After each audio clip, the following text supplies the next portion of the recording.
कथा कौन शिव को कथा कोठु आरंभ केमिति किए केमिति कोन शिव कौठु आसिले जान नाही नना सहजरे कहूची सुनो आज्ञा ननार जिज्ञासा आपण मानकर जिज्ञासा हो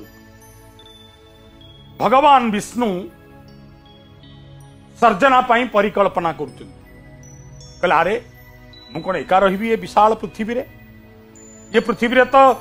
पालन लीला दरकार संहार लीला दरकार यही कथा भाबू भाबू कहले गोटे जीव को तैयारी करी जे सृष्टिर दायित्व नब ना कहा कथा चिंता करुच ना त्वं ब्रह्मा नाभि कमलात् ब्रह्मा बाहरी पड़ले भगवान का नाभि कमल अच्छा ऊपर ठिया ही चारिआड को चाहिए कहले मते किया आनला एटिक मु केमिति एटिक आसिली भगवान तले सोईथिले कहले मु आनिची ब्रह्मा ना मते तो आनले आनले मते चारिटा मुंड देइचंती ना रे चारि मुंड तमे चारि वेद गाइबो ना ये अपूर्व शरीर देइचंती मो जॉब कौन कर्तव्य कौन ना मु चाहूची ये निसंग धरित्री रे पृथ्वी रे मानव सृष्टि हुंतु देव सृष्टि हुंतु किन्नर सृष्टि हुंतु गंधर्व सृष्टि हुंतु वृक्ष तरु लता जहा जहा पशु पक्षी सब सृष्टि हुंतु ब्रह्मा कहले आज्ञा आपण कथा मु रखिली सृष्टि आरंभ हो जिवो किंतु मते गोटिए कथा कहंतु जेतेबेले मु सृष्टि करिवि आपण भूमिका कौन हबो भगवान हसी दे कहले मो भूमिका हबो पालन करिबा ना आपण जदि पालन करिवे मु जदि सृष्टि करिवि संहार प्रक्रिया भी रहिबा दरकार मारिबो किए जोटी आरंभ आउ शेष से लोकटा किए भगवान विष्णु कहले सत कथा तो ए जाय मु से कथाटी चिंता करी ब्रह्मा ना ओ ना तमे जो नाभि कमल ऊपर बसिच ना हाँ ना से नाभि कमल भीतर भीतर भीतर भीतर भीतर भीतर जाओ ब्रह्मा पशि आरंभ कले पद्मनाड़ भीतर सात तलू चली गले कहले प्रभु किछि दिशु नहीं ना आहुरी तलू को जाओ ब्रह्मा आहुरी तलू को गले कहले प्रभु किछि दिशु नहीं ना आहुरी तलू को जाओ जोगारूढ़ जोगरे थिबे सिए जोगेश्वर ब्रह्मा तलू को जाऊ जाऊ देखिले ओम नमः शिवाय ध्वनि शुभुची एवं गोटे उज्जवल आभा देखा जाउची इल्लो बापाल बोलो कही ब्रह्मा उठी आइले ऊपर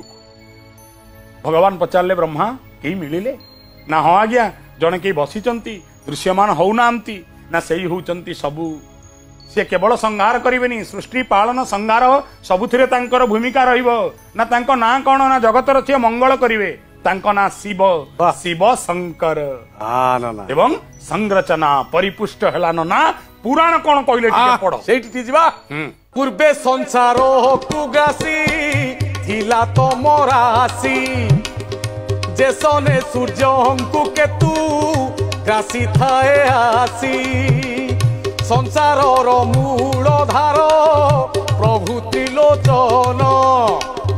विराजंती सूर्य कांति मणिर समान